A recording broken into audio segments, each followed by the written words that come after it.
je vais nous parler de l'amour parfait qui déclenche une sanctification inébranlable. Tu peux le dire à ton voisin, l'amour parfait déclenche une sanctification inébranlable. Ton voisin de gauche, ton voisin de droite, ton voisin de devant, celui de derrière, seulement ton voisin qui te sourit. L'amour parfait déclenche une sanctification inébranlable.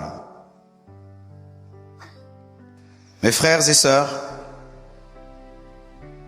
il y a plusieurs sortes de sanctification et il y a plusieurs sortes d'amour. Mais là, j'aimerais nous parler de l'amour parfait et j'aimerais nous parler d'une sanctification inébranlable. Lorsque nous lisons ces trois passages, nous voyons qu'il y a trois sources de sanctification, trois sources d'obéissance. Premièrement, la sanctification causée par la crainte ou l'obéissance causée par la crainte. Comme je l'ai dit dans 1 Jean 4, 18, la crainte n'est pas dans l'amour, mais l'amour parfait bannit la crainte, car la crainte suppose un châtiment et celui qui craint n'est pas parfait dans l'amour. Là où il y a la crainte, il y a la peur du châtiment. Et quelqu'un peut se tenir au carreau parce qu'il a peur d'être châtié. J'appelle cela la sanctification causée par la peur, la sanctification causée par la mauvaise crainte. Pendant longtemps, mes frères et sœurs, j'ai eu à prêcher cela. J'ai eu à pousser les hommes à avoir peur pour se sanctifier. Il m'arrivait même de terroriser les gens pour qu'ils puissent se sanctifier. Mais j'ai remarqué que ce n'était pas une sanctification profonde, une obéissance profonde qui émanait de cette crainte, qui émanait de cette peur. Car mes frères et sœurs, on peut se sanctifier pour ne pas perdre quelque chose. Tu as peur de perdre quelque chose et puis tu te sanctifies. Ce n'est un bas niveau. Oui, mon frère, je suis sûr que tu seras choqué par certaines choses que je veux dire aujourd'hui, mais tu dois savoir que te sanctifier pour ne pas perdre quelque chose est un bas niveau. D'autres se sanctifient pour ne pas perdre quelqu'un, pour ne pas perdre quelqu'un. Tu as un ami et tu sais que c'est quelqu'un qui craint Dieu et tu crains Dieu pour ne pas le perdre. Tu as une femme qui craint Dieu et toi aussi tu crains Dieu pour ne pas la perdre. C'est un bas niveau dans la sanctification. Dommage que beaucoup d'entre nous ne sont qu'à ce niveau-là, d'obéir à Dieu parce qu'ils ont peur d'un châtiment, ils ont peur de perdre quelqu'un, ils ont peur de perdre quelque chose, ils ont peur de perdre l'onction. Oui, pendant longtemps. Pendant longtemps, mes frères, je me suis sanctifié pour ne pas perdre l'onction. Il fallait que je garde l'onction. Il fallait pas que je perde l'onction. Et on nous dit ça, ne perds pas l'onction, ne perds pas l'onction, ne perds pas l'onction. Et ainsi, tu évites le mal, tu évites le péché, parce que tu veux garder l'onction. Ce n'est pas mal, mais ce n'est pas un haut niveau de sanctification. Ça peut te choquer, sache que ce n'est pas un haut niveau de sanctification lorsque tu te sanctifies pour garder l'onction. D'autres se sanctifient pour ne pas perdre une position sociale, une position ministérielle, une position étatique. Ainsi, tu es un dirigeant politique, tu évites certaines choses parce que ça peut toucher à ta carrière. Ainsi, tu es dans le ministère, tu évites certaines choses parce que ton ministère peut baisser. Et tu dis que tu te sanctifies, c'est bien, mais ce n'est pas un haut niveau de sanctification que de se sanctifier pour ne pas perdre son ministère, pour ne pas perdre sa femme, pour ne pas perdre son mari, pour ne pas perdre une position sociale, pour ne pas perdre une position même dans l'église.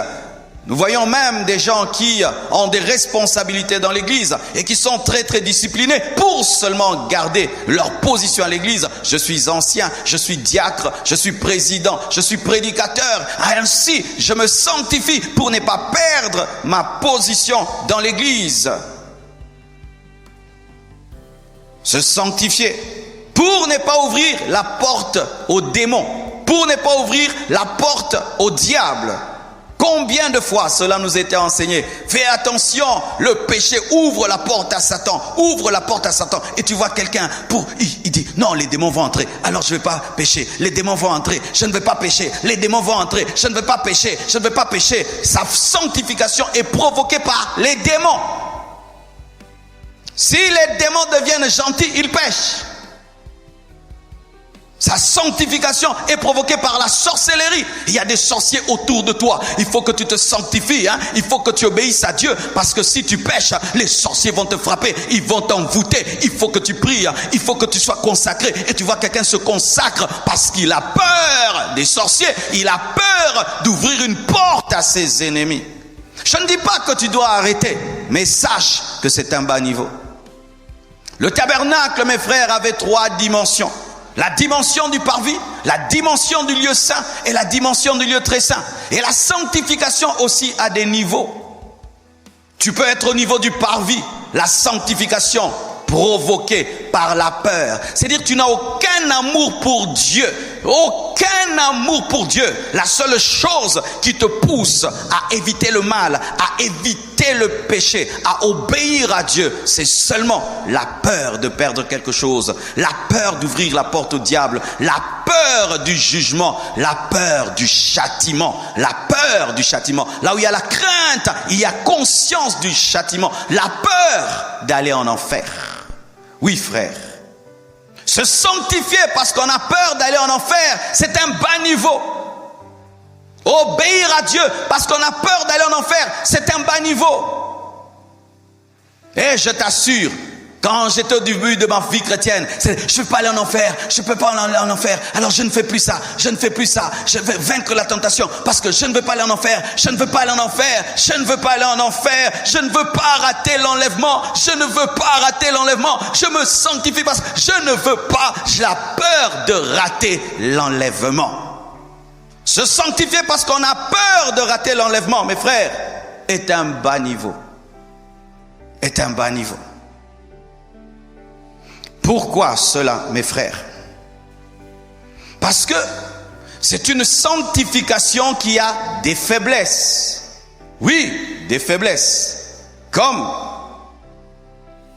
s'il arrivait alors que tu pêches, mais le châtiment ne vient pas directement sur toi, qu'est-ce qui arrive? Tu t'encourages à pécher. Tu vois, frère? Quand tu dis, si je pêche, je vais perdre l'onction. Tu pêches et après, tu fais un service. La puissance de Dieu agit. Les gens sont guéris. Tu vas dire, ah non, non. Oh, l'onction ne part pas. Même si tu pêches, ça va continuer. Tu pêches et tu penses qu'on va te chasser du travail. Tu rentres au boulot comme ça. Promotion. Tu vas dire, non, ça ne fait rien. Ça ne fait rien. C'est une sanctification faible. Pourquoi? Parce que Dieu, des fois, te châtira seulement dans l'éternité. Oh oui, mon frère. Tu peux vivre toute ta vie et tu fais le mal et Dieu ne te touche pas. Ce n'est pas qu'il ne te touche pas, il te réserve à te juger à la fin des temps. Je connais des hommes qui ont fait souffrir l'humanité, qui sont morts vieux. Ils ont une santé de fer, ils ont prospéré financièrement et ils ont cru que comme tout allait bien, donc Dieu était content. La sanctification provoquée par la peur est une sanctification subie. Ce n'est pas une sanctification volontaire. Ce n'est pas que tu aimes Dieu, mais tu es forcé parce que tu as peur que les démons entrent, que tu perdes la bénédiction, que tu perdes ta réputation, que tu perdes le ministère, que tu perdes. Mais ce n'est pas que tu aimes Dieu, mais tu subis, tu es obligé. Et un jour, j'ai entendu même quelqu'un dire ça. Il dit vraiment moi, j'obéis à Dieu seulement parce que je ne veux pas aller en enfer. Mais si on enlevait l'enfer là, vraiment je ferais n'importe quoi. J'aimerais vous poser cette question. Si on enlevait la notion de l'enfer, qui va continuer à obéir à Dieu?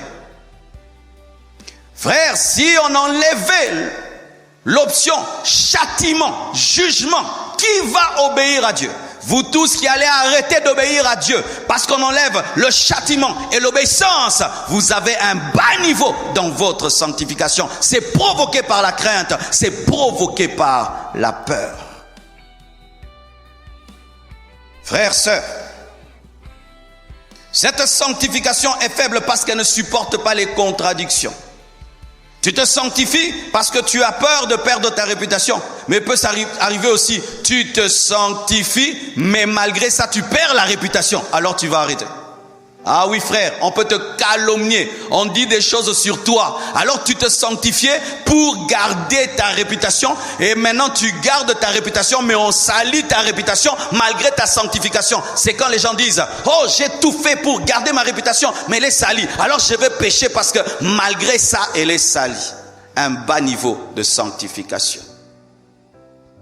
Je me suis sanctifié pour conserver l'onction. Mais comment il n'y a plus de miracles, il n'y a plus de prodiges, ça ne sert à rien. Je commence à pécher parce que je craigne Dieu ou pas, il n'y a pas de miracle. C'est faible, c'est un niveau faible. Mais dommage frère que beaucoup d'entre nous sont dans la peur. C'est pourquoi dans les églises on aime effrayer les gens. Fais attention, les sorciers vont te toucher. Les sorciers craignent Dieu pour que les sorciers ne te touchent pas. Et une fois une attaque du diable t'atteint, malgré ta sanctification, tu dis quoi? Malgré que je crains Dieu, comment les démons m'ont touché? Malgré que je crains Dieu, mais pourquoi Dieu a permis tel problème? Malgré que je crains Dieu, pourquoi tel problème m'est arrivé? Frère, tu as oublié une chose, la souveraineté divine. La souveraineté divine. Tu peux craindre Dieu, tu évites les problèmes, mais les problèmes arrivent malgré ta crainte de Dieu parce que Dieu a décidé de te former. Ne vous sanctifiez pas par peur. Laissez ça aux bébés spirituels. Laissez ça à ceux qui viennent de se convertir. Mais toi qui as fait des années dans le Seigneur, si ce qui te motive dans ta sanctification, dans ton obéissance, c'est parce que tu as peur de, j'ai peur pour mon couple, j'ai peur pour mon couple, j'ai peur pour... Même ta femme, tu ne l'aimes pas, tu as seulement peur. Alléluia. Frères, sœurs, cette sanctification causée par la peur, elle s'arrête après des années, lorsqu'on se familiarise aux choses de Dieu. Tu vas voir, avant, tu servais Dieu en tremblant, mais plus les années passent, tu t'habitues. Et tu vois, avant, la Sainte Seine, même pour la prendre, on avait peur de la prendre. Et tu as peur de tomber malade, selon que le dit Corinthien. Mais il y a certains même, ils prennent la Sainte Seine, ils rigolent, ils blaguent. Pourquoi? La peur est partie. La peur n'est pas un sentiment permanent, éternel. Ça monte et ça descend. Et si c'est la peur qui te dirige, ta sanctification montera et descendra parce que la peur n'est pas toujours permanente. On finit toujours par s'habituer et ne plus avoir peur. Pourquoi tu obéis à Dieu? Pourquoi tu pratiques sa parole? Pourquoi tu évites le mal? C'est parce que tu as peur de quelque chose. Tu es au parvis. Tu es encore un enfant dans les choses de Dieu. Lorsque nous lisons ces trois passages, nous voyons encore un autre niveau de sanctification. La sanctification motivée par le profit. Et qui enseigne ça? Satan. Job 1 verset 9, la Bible dit: et Satan répondit à l'Éternel: est-ce d'une manière désintéressée que Job craint Dieu? Est-ce que c'est d'une manière désintéressée que Job craint Dieu? Tu l'as béni en tout. Tu lui as donné des beaux enfants. Tu lui as donné des bœufs. Tu lui as donné des brebis. Tu as fait de lui l'homme le plus riche du monde. Mais c'est normal qu'il te craigne. Permets-moi seulement de le toucher et tu verras qu'il te maudira en face. Pourquoi Satan a dit cela? C'est de par son expérience, de par son observation. Il a remarqué que certains hommes obéissent à Dieu parce que ils ont des profits, parce qu'ils prient et Dieu exauce et il est encouragé. C'est ce qu'on entend. Ah, si ton Dieu est mort, essaye le mien, essaye le mien. Et mon Dieu c'est tic au tac, tic. Mais quand tu fais tic et puis ça fait ta ta ta ta ta, tu laisses Dieu. C'est pourquoi, chers prédicateurs, présentons bien l'évangile. Alléluia. Disons tout aux gens. Amen. Hein? Comme ça, quand il y aura des tic tic tic tic tic tic tic tic tic tac, il comprendra que tu vas enseigner tic tic tic tic tic tac. Oui, j'enseigne un Dieu, tu pries, il t'exauce. Mais aussi tu pries, il répondra quand il voudra. Parce qu'il est un souverain, c'est un Seigneur. Je n'enseigne pas, deviens chrétien, ta vie sera en rose. Mensonge, certain, tu deviens chrétien, tu seras persécuté par ta famille. Tu seras poursuivi de ville en ville parce que tu prêches la vérité. Deviens homme de Dieu, le monde entier t'aimera. Archi faux, on peut te haïr parce que Dieu t'a vraiment appelé. Ça aussi c'est la Bible. Donne-moi l'amen. La sanctification par profit. Se sanctifier pour gagner le cœur d'un chrétien. Je vois ça, certains païens qui viennent ici. Ils voient notre sœur qui chante bien. Elle craint Dieu. Elle dit, ah, la sœur, elle est comment? Elle, si tu ne pries pas, tu ne l'auras pas. Il commence à prier. Ribrosa. Tu sais, créer les parler en langue, tu peux le faire, hein? Et puis il dit, et plus il devient, j'aimerais me faire baptiser. Et on le baptise aussi. Se faire baptiser, tout le monde peut tomber dans l'eau. Et puis il vient à l'église, il voit que nous tous on aime se prosterner ici. Lui aussi se prosterne. Et puis la sœur dit, hey, comment ça se prosterner? Prosternation. Attention aux prosternations. Il voit que non, tout le monde quand la parole touche vient donner l'offrande. Lui aussi vient, il donne l'offrande. Il se déguise en ange de lumière pour t'avoir. Frère, sœur, ta sanctification est provoquée par quoi? Certains, ils travaillent chez un patron qui craint Dieu, dit, moi je suis un chrétien, chez moi pas d'alcool, chez moi pas ceci. Et tu vois le chauffeur, il arrête de prendre de l'alcool, il arrête de fumer la cigarette parce que son chef est chrétien. Mais tu vas voir en kundulupin, c'est-à-dire en secret, il va fumer et il va boire. Pourquoi? Il le fait pour un homme. Certains, parce que papa prie, papa craint Dieu, alors tu te mets carreau parce que tu aimerais que papa te paye les études, qu'il t'achète des habits et qu'il te ceci. Mais dans le secret, tu commets des graves péchés. La sanctification motivée par le profit. Oui, ça arrive, mes frères, et c'est devenu fréquent. Et nous prêchons trop cela. Et nous n'engendrons plus des adorateurs. Que Dieu soit loué pour l'évangile qui nous était présenté quand on était enfant. Que Dieu soit béni pour l'évangile réel et vrai qui nous était présenté quand on était enfant. Viens vers Dieu, tu auras un mariage. Et tu jeûnes, tu pries, tu crains Dieu pour avoir le mariage. Une fois que tu as le mariage, tu t'en vas. Viens, Dieu donne des enfants. Tu viens les enfants. Une fois que tu as les enfants, tu t'en vas. Ceux qui viennent à Dieu pour le profit ne demeurent pas. Parce que l'homme ne peut aller au-delà de sa motivation. Oui, mon frère, la motivation, c'est ça ton carburant. Une fois que tu as atteint ce que tu es venu chercher, même si tu te forces, tu ne continueras plus parce que tu as déjà atteint ta ligne d'arrivée. C'est ainsi que tu vois quelqu'un, Dieu seulement quand il élève, il abandonne. Pourquoi? Parce que lui est devenu chrétien pour être élevé. Et une fois qu'il est élevé, il n'est plus motivé pour prier, pour craindre Dieu, pour chercher Dieu, parce qu'il est venu avec un profit. Se sanctifier pour recevoir quelque chose est un bas niveau. Se sanctifier pour être béni est un bas niveau. Se sanctifier pour être élevé, c'est un bas niveau. Se sanctifier pour ne pas chasser les anges qui nous protègent. Certains se sanctifient pourquoi? Ils veulent tout le temps la présence des anges. Et pour les anges, ils se sanctifient. Et même se sanctifier que pour aller au ciel est un bas niveau. Oui, se sanctifier que pour être enlevé, que pour ça, pour être enlevé. Je ne veux pas subir la marque de la bête. L'antichrist arrive, la marque de la bête, je dois le craindre. C'est-à-dire que tu n'aimes pas Jésus, mais tu as peur de l'antichrist. Oui, Église, nous ne devons pas rechercher l'enlèvement parce qu'on a peur de l'antichrist, mais parce qu'on aime Jésus. Nous ne devons pas soupirer après l'enlèvement parce qu'on a peur de la tribulation, mais parce qu'on aime Jésus. Nous ne devons pas soupirer après le ciel sans aimer le Dieu du ciel. Tu vas t'ennuyer au ciel et d'ailleurs tu n'entreras pas parce que Jésus n'enlève que ses amoureux. Oui, frère, l'enlèvement est un mariage. L'enlèvement, ce n'est pas un sauvetage. L'enlèvement, c'est un mariage, ce n'est pas un sauvetage. Quand on sauve les gens, on les sort de l'eau. Mais l'enlèvement, c'est un mariage. Et pour qu'il y ait mariage, il faut qu'il y ait l'amour. Au temps de Jésus-Christ, il y avait des hommes qu'on appelait les mangeurs de pain et de poissons. Et tous ceux qui recherchaient en Jésus, c'était le pain et les poissons. Comme il avait multiplié le pain et les poissons, ils ont faim. Oh, cherchons Jésus, on va manger. Jésus n'est pas venu sur la terre pour faire une boulangerie.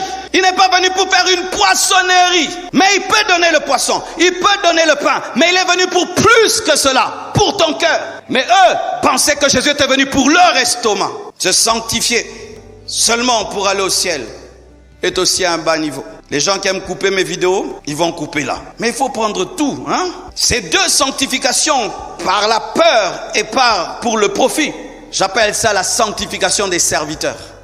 Tu vois, le serviteur, il a peur d'être chassé et il travaille, il obéit à son maître pour le salaire. Et souvent, nous sommes que des serviteurs de Dieu. Tu as peur d'être frappé par le patron. tu as peur d'être chassé par le patron et tu travailles dur pour avoir ton salaire à la fin du mois et tu vois, il balaye, il torchonne, tu penses qu'il t'aime, il ne t'aime pas, il aime son salaire. Sommes-nous ainsi, mes frères, obéissant à Dieu pour notre salaire, pour notre récompense? Regardez ces choses-là. Tu vois un aveugle et pour que tu puisses l'aider, il faut qu'on te prêche que Dieu te le rendra. Si on ne te prêche pas que Dieu te le rendra, tu ne vas pas aider l'aveugle. Tu aides les orphelins et les veuves parce que Dieu te le rendra. Donc s'il n'y a pas de récompense, tu ne vas pas aider l'aveugle.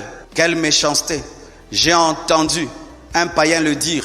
Il a dit, les chrétiens sont terribles. Eux, pour aider les autres, il faut une promesse que Dieu leur rendra. En soi, ils utilisent les pauvres comme étant la terre. Oui, frère, pourquoi tu ne peux pas aider quelqu'un seulement pour l'aider, sans rien attendre en retour? Nous, tout ce que nous faisons est motivé par la récompense. Qu'est-ce que j'aurai en retour? L'esprit de Pierre. Qu'est-ce que j'aurai en retour? Donc, tu ne peux rien faire pour rien. Tu ne peux rien faire pour rien. Rien. Et que ce soit pour les hommes ou pour Dieu, toi, tu fais tout avec un calcul récompense. Un bas niveau dans la sanctification, un bas niveau dans la récompense, toujours des calculs et toujours des calculs, rien pour rien. Imagine quelqu'un vient, il dit, Pasteur Marcelo, je t'offre cela pour que Dieu me bénisse. Tu ne m'aimes pas parce que tu peux donner ça à n'importe qui, Dieu te bénira. Je veux un amour personnalisé, pas généralisé. Alléluia. Arrêtez de faire du bien pour avoir des récompenses. Faites du bien par amour, même si vous savez qu'il y a la récompense, mais faites le bien par amour. C'est ainsi que lorsque nous faisons du bien et il n'y a pas de récompense, qu'est-ce que nous disons? Seigneur, j'ai donné mes offrandes. Seigneur, j'ai donné mes dîmes. Seigneur, j'ai venu à l'église, je balayais, je ne vois rien. Donc tu n'aimais pas Dieu, tu cherchais quoi? Une récompense. Tu étais un salarié spirituel. Seigneur, pour tout ce que je fais dans ta maison, pour tout ce que je fais dans ton œuvre, c'est comme ça que tu me récompenses. Pourquoi nous disons cela? Parce que ce n'est pas par amour que nous le faisons par profit. C'est comme une terre qui ne donne pas. Alors il faut réclamer ta graine. J'ai donné à Dieu ma jeunesse. C'est comme ça qu'il me récompense. J'ai donné à Dieu ma jeunesse. C'est comme ça qu'il me récompense. Donc ce n'était pas par amour. Tu voulais recevoir quelque chose. Dieu était pour toi une terre. Dieu était pour toi une banque. Et il fallait qu'il puisse te donner un intérêt. Il n'y avait aucun amour. Il n'y avait que du profit. Cette sanctification est faible lorsque la bénédiction tarde. Je vois des fois des jeunes serviteurs de Dieu. Ils me voient, ils me disent, ah Marcelo, oh vraiment je sers Dieu, je vais être comme toi. Frère, je suis pasteur depuis l'âge de 23 ans. Aujourd'hui j'ai 47 ans. Je ne cache pas mon âge. J'ai fait 24 ans. Pendant 11 ans, j'ai ramé, galéré, Kembadio, Dokimazo, Archi, Dokimazo, Kembadio. J'ai manqué où dormir, j'ai manqué où manger, j'ai manqué des vêtements. J'allais de maison en maison. Des fois même, je dormais dans mon bureau. J'ai dormi dans des garages. Mais si j'ai tenu, parce que je n'ai jamais servi Dieu pour recevoir quelque chose. Lorsqu'il m'a appelé, vous savez ce que j'ai dit à Dieu? Si en m'appelant, tu feras de moi l'homme le plus pauvre du monde. Et tu feras de moi un homme raté de la vie. Et c'est ça ton plan, qu'il en soit ainsi. Je te servirai toute ma vie. Ce qui m'arrive, ce sont les accidents du parcours et les surprises divines. Mais ça n'a jamais été un but. Car si c'était un but, et le but tarde, tu vas t'arrêter. C'est pourquoi tu t'es arrêté de craindre Dieu. Parce que toi, quand tu es venu à Dieu, c'était pour être multimillionnaire. Maintenant, les multimillions tardent, tu es toujours dans les francs congolais. Oui, tu étais venu pour le mariage. Ça fait 5 ans que tu n'es pas marié. Et on bénit à gauche et on bénit à droite. C'est pourquoi tu es rentré dans le monde. Parce que tu étais venu pour quelque chose. Qu'est-ce qui t'amène auprès de Dieu? Qu'est-ce qui te pousse à servir Dieu? La gloire, l'honneur. Mes frères, il y a des grands hommes de Dieu qui ne seront jamais connus. Je répète, il y a des grands hommes de Dieu qui ne seront jamais connus. Vous savez, au ciel, nous serons étonnés. Dieu va nous montrer les premiers. Tu vois, il vient de la forêt équatoriale. Lui n'a prêché que les pygmées. Il n'avait pas YouTube, Facebook, ni Internet, ni Instagram, mais il est connu. Ce n'est pas YouTube qui présente, qui élève. Ce n'est pas Facebook qui élève. Et nous n'aurons pas une récompense en fonction des abonnés et des followers, ni des j'aime. Fais attention à ta motivation, frère, parce que Dieu peut avoir d'autres calculs. Il peut avoir d'autres calculs. Et si c'est ton but, le profit, le jour que ça va tarder, tu vas abandonner. Même vous qui vous sanctifiez pour l'enlèvement. L'enlèvement, ça peut avoir même lieu en l'an 3000. Ah oui, j'aimerais vous dire la vérité. N'est-ce pas que Paul a dit que les morts en Christ ressusciteront premièrement et nous les vivants nous serons transformés? Au temps de Paul attendait que l'enlèvement ait lieu en son temps. Voilà qu'il y a 2000 ans, Jésus n'est toujours pas revenu. Si toi, ta sanctification, c'est seulement l'enlèvement, et maintenant l'enlèvement tarde. Vous savez, en 2000 ans, un de mes amis a dit, Marcelo, j'arrête les études parce que je te dis, cette année, Jésus revient. Nous sommes en 2022. Qu'est-ce qui te motive? Quel profit tu cherches? Je me sanctifie pour l'onction, avoir l'onction, frère. Il arrive deux fois, tu fais un jeûne de 40 jours, tu sors de là. Pas de puissance. Et un autre jour, tu manges trop, beaucoup de puissance. Qui a déjà vécu ça? Où tu te dis, ça c'est quoi? Dieu veut te montrer qu'il est souverain. Il fait quand il veut et comme il veut. Quelle est ta motivation? La peur ou le profit? Ces deux dimensions sont imparfaites. Elles sont bonnes, car quand même tu obéis. Quand même tu fuis le péché. Quand même, c'est bien. Mais ce n'est pas la perfection. Pourquoi? Parce qu'il y a un défaut dans ces deux sanctifications. Elles ne tiennent pas face à l'épreuve. Elles ne tiennent pas face au temps. La Bible nous dit, comme Moïse tardait, le peuple a demandé à Aaron de faire un veau d'or. Comme Moïse, leur sanctification dépendait de la présence de Moïse, de la peur de Moïse, de la crainte de Moïse. Mais quand Moïse est parti, ils ont fait un veau d'or. Comme certains, vous craignez Dieu à cause de vos pasteurs. Certains, vous craignez Dieu parce que à l'église, tu es connu. Et tu voyages, tu te retrouves dans un endroit, personne ne te connaît. Tu vis comme un païen. Certains, vous craignez le pasteur, l'homme de Dieu. Le pasteur, on va t'accuser chez le pasteur. Alors si tu vas à un endroit où on ne t'accusera pas, tu fais n'importe quoi. Une mauvaise sanctification. Se sanctifier parce qu'on sait que tu es chrétien. Voyez des choses pareilles. Et les gens savent que je suis chrétien. Les gens savent que je suis chrétien. C'est pourquoi tu te tiens à Coro, parce que les gens savent que tu es chrétien. Un bas niveau. Se sanctifier parce que les gens savent que tu es un homme de Dieu. C'est pourquoi toi, tu abandonnes le péché. Tu obéis à Dieu parce qu'on sait que tu es homme de Dieu. Un bas niveau. Mais heureusement, la Bible dit, dans Matthieu 22, versets 36 à 40, lorsqu'on vient auprès de Jésus-Christ, afin qu'il puisse résumer les 10 commandements, il donne que 2 commandements. Mais les 2 parlent de l'amour. Aimer Dieu, aimer son prochain. Frère, pour accomplir les prophéties, accomplir la loi, il faut aimer Dieu, aimer ton prochain. Aimer Dieu de tout en tout, aimer ton prochain comme toi-même. Se sanctifier par amour. Ça, c'est le plus haut niveau. C'est la dimension du lieu très saint. Matthieu 22, 36, la Bible dit, Maître, quel est le plus grand commandement de la loi? Jésus lui répondit, tu aimeras le Seigneur ton Dieu de tout ton cœur, de toute ton âme et de toute ta pensée. C'est le premier et le plus grand commandement. Et voici le second, qui lui est semblable. Tu aimeras ton prochain comme toi-même. De ces 2 commandements dépendent toute la loi et les prophètes. Jésus n'a pas parlé du profit, il n'a pas parlé de la crainte, il a parlé de l'amour. Acclamons la parole de Dieu. Jésus n'a pas dit tu craindras Dieu. Il n'a pas dit tu auras peur de ton prochain. Il n'a pas dit tu chercheras la bénédiction auprès de Dieu. Tu chercheras la bénédiction auprès de l'homme. Non, aime Dieu, aime ton prochain et tu obéiras parfaitement aux 10 commandements. L'amour. Se sanctifier par amour. Se sanctifier parce que seulement tu ne veux pas blesser le cœur de Dieu. Se sanctifier seulement parce que tu ne veux pas attrister le Saint-Esprit. Se sanctifier parce que tu ne veux pas faire du mal à ton frère. Tu ne veux pas faire du mal à ta sœur. Se sanctifier parce que tu ne veux pas être une occasion de chute pour quelqu'un. Se sanctifier parce que en l'autre tu vois toi-même. Se sanctifier parce que tu ne veux pas décevoir Dieu. Même s'il ne te frappe pas, même s'il te bénit dans le péché, tu mets de côté la bénédiction dans le péché. Tu dis, Seigneur, je veux arranger avec toi. Même si tout va bien dans ta vie, mais tu sais que tu blesses le cœur de Dieu, tu mets de côté cela et tu vas pleurer dans sa présence. Pourquoi? Parce qu'il est tout pour toi. Même s'il ne te châtie pas après un péché, tu mets de côté cette grâce et tu vas auprès de lui et tu vas arranger parce que tu sais que tu l'as blessé. Frère, sœur, Dieu veut que tu l'aimes. La Bible dit que Dieu cherche des vrais adorateurs qui l'adoreront en esprit et en vérité. Dieu cherche des amoureux, pas des peureux ni des profiteurs. Dieu cherche des amoureux, des gens qui viennent à lui seulement pour lui. Que tu me bénisses, que tu ne me bénisses pas, je t'aime. Que tu me lèves, que tu ne me lèves pas, je t'aime. Et si même je pêche, tu ne me frappes pas. Non, je te demande pardon. Je ne demande pas pardon parce que je suis frappé. Je ne demande pas pardon parce que je suis châtié. Même quand tout va bien, mais je sais que j'ai blessé son cœur, j'arrange. C'est pourquoi j'aime beaucoup certains de mes fils spirituels, élevés, qui ont mon respect, mon honneur, mais qui entrent dans mon bureau. Papa, j'ai fait ça. Je sais que tu m'aimes, je sais que tu me respectes, mais je ne peux pas vivre avec ce secret. Il y a ceci dans ma vie, j'ai fait ceci. Papa, punis-moi, papa, châtie-moi, mets-moi sous discipline. Je ne peux pas. Mais personne ne sait. Lui-même vient te dire, mais il est honoré, il est respecté. Tu le traites avec honneur, mais il refuse cela. Pourquoi? Il aime Dieu. Il ne peut pas vivre en attristant le cœur de Dieu. Regardez David qui décide de couper même le pan de la robe de Saoul. Mais son cœur tremble. Pourquoi? Il aime Saoul. Aime Dieu. Aime l'homme et tu te sanctifieras. Aime Dieu. Aime l'homme et tu obéiras. Car on obéit facilement à celui qu'on aime. On obéit facilement à quelqu'un qu'on aime.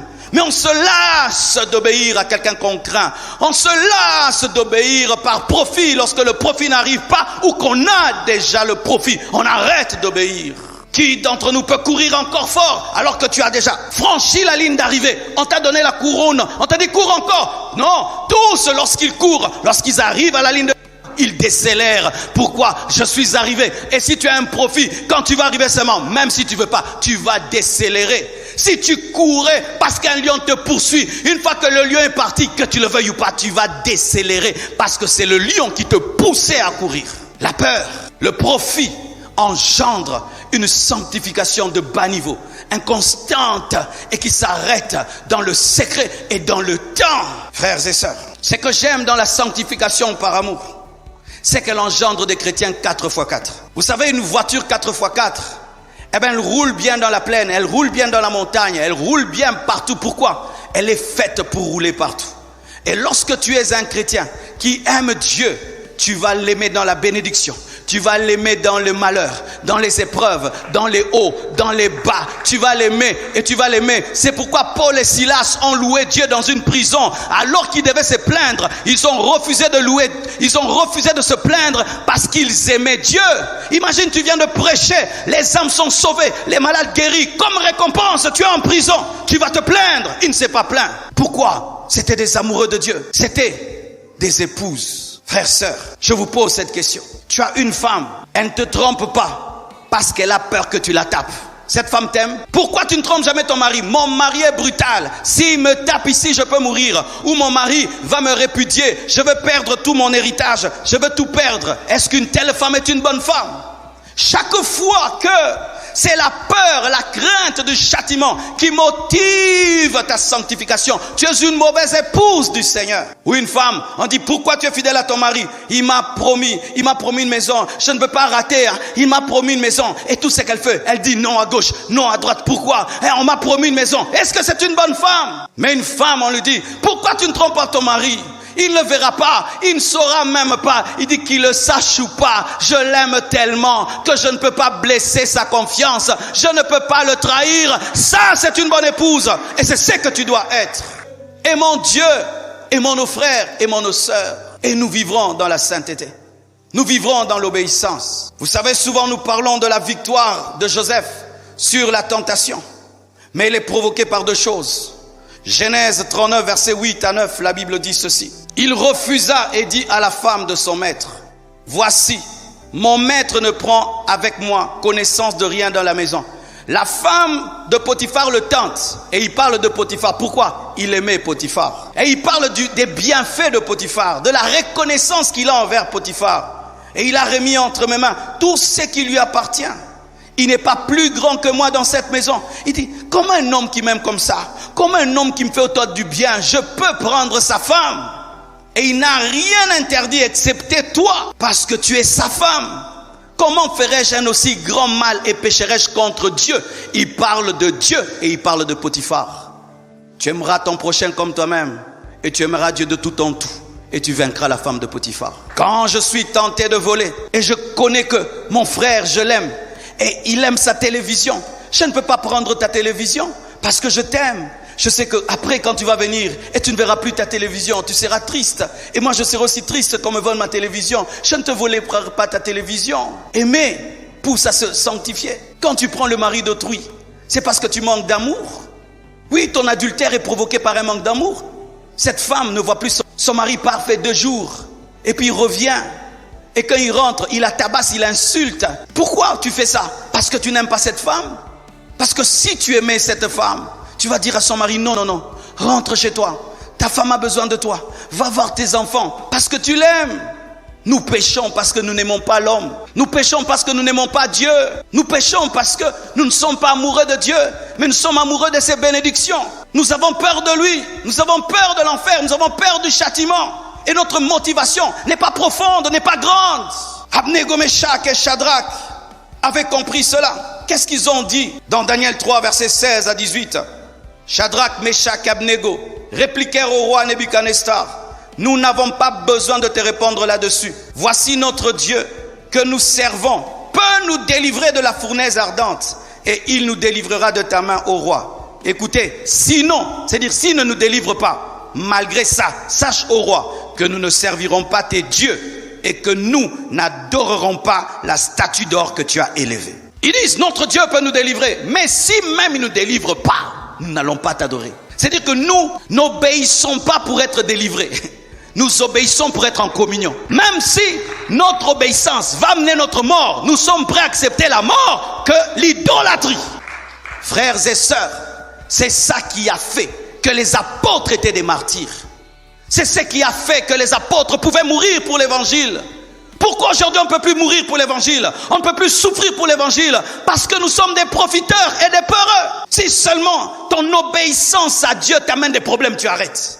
Si seulement ton obéissance à Dieu t'amène des épreuves, tu arrêtes. Si seulement ton obéissance à Dieu t'amène des persécutions, tu arrêtes. Alors que Jésus a promis la persécution. Comment, mes frères, nous irons jusqu'aux extrémités de la terre et prêcher dans des endroits où on peut nous tuer si nous avons cet évangile des intérêts? Alors les apôtres étaient des insensés d'être morts pour l'évangile. Alors c'était des insensés qu'ils aillent prêcher des telles révélations et qu'ils sont morts comme des chiens. Pourquoi ont-ils accepté de mourir comme des chiens?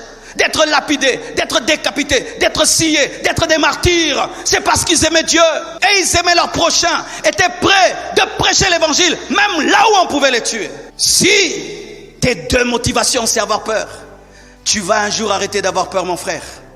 Si ta motivation c'est recevoir des choses, le jour que tu auras, tu vas t'arrêter. Ou quand ça tardera, tu t'arrêteras.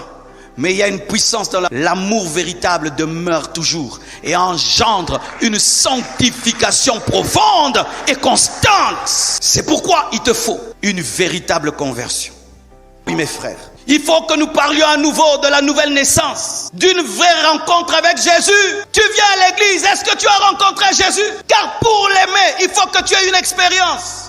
On ne l'aime pas avec la tête, on l'aime avec le cœur. T'es chrétien, tu vois, il est comme un païen. Il va te citer toutes les églises du monde, tous les pasteurs du monde. Un problème de rencontre. Je prie que Jésus te rencontre. Comme il a rencontré Paul. Et comme il avait rencontré Paul, Paul était prêt à mourir pour lui. Parce que si tu le rencontres, il est le plus beau entre 10 000. Si tu le rencontres, mon frère, tu tomberas amoureux de lui. Je t'assure, je prie que tu aies une rencontre avec Jésus. Je prie que tu aies une vraie rencontre avec Jésus. Je prie que tu aies une vraie rencontre avec Jésus. Et ton cœur qu'il tombe amoureux de lui. Je prie que le Saint-Esprit te révèle qui est Jésus. Que le Saint-Esprit te révèle la beauté de Christ, en fait que tu considères toutes choses comme de la boue. Je prie que le Saint-Esprit te révèle la parole de Dieu, enfin que tu sois rempli du Saint-Esprit et que tu puisses te donner totalement. Je prie que le Saint-Esprit tue en moi, car seuls les morts aiment Dieu de tout leur cœur. Dans la dimension de la peur, nous sommes vivants. Dans la dimension des profits, nous sommes vivants. Mais c'est dans la dimension de l'amour que nous mourrons. Quand tu es vivant, tu feras les choses parce que tu as peur. Parce que c'est toi, tu as des choses, toi, tu ne dois pas être châtié. Toi, tu es vivant. Quand tu as des profits, c'est encore toi. Mais quand on aime, on meurt. Aimer Dieu et demander au Saint-Esprit, car la Bible dit que l'amour de Dieu est répandu dans nos cœurs par le Saint-Esprit. C'est le Saint-Esprit qui va te permettre de tomber amoureux de l'époux. C'est lui qui est comme Égaï, qui permet à Esther de tomber amoureuse d'Assérus. Je prie que Dieu t'aide à tomber amoureux de lui. Et que tu arrêtes cette vie chrétienne des profits. Cette vie chrétienne de qu'est-ce que j'aurai en retour. Cette vie chrétienne de ne faire les choses seulement parce que tu as peur d'un malheur. Tu as peur d'un châtiment. Des chrétiens qui prient la nuit parce que seulement ils ont peur que les sorciers les envoûtent. Pas parce qu'ils veulent dire quelque chose à Jésus. Lui dire merci, passer du moment avec lui. Non, il va passer des moments avec son téléphone avant de dormir. Mais quand il s'agit de Dieu, c'est seulement parce qu'il a peur des sorciers qu'il prie. Et il prie même pas, il chasse les démons avant de dormir. Ils chassent les démons. On ne fait que chasser les démons. Et pour que la prière devienne forte, il faut qu'on dise chassons les démons. Là, la prière devient forte. Elle devient forte. Quelle est la requête la plus puissante dans nos églises? C'est chasser les démons. Même le peureux, même celui qui ne parle pas à l'église, là, il lève la voix parce qu'il doit chasser les démons. Un bas niveau. Que l'église s'élève en prière seulement quand il faut chasser les démons. C'est là que nous devenons fervents. Pas quand il faut adorer. On regarde à gauche, on regarde à droite. On regarde ses vêtements, on regarde là-bas. Et même les chantres, quand ils chantent, ils adorent plus. Ils font un spectacle. Ils viennent se faire voir. Ils viennent se faire montrer. Retombe amoureux de Dieu. Retombe encore amoureux de Jésus. Et si tu as cessé de l'aimer, je prie qu'aujourd'hui que tu sois restauré. Et que l'amour de Dieu soit répandu dans ton cœur par le Saint-Esprit. Que Dieu vous bénisse abondamment.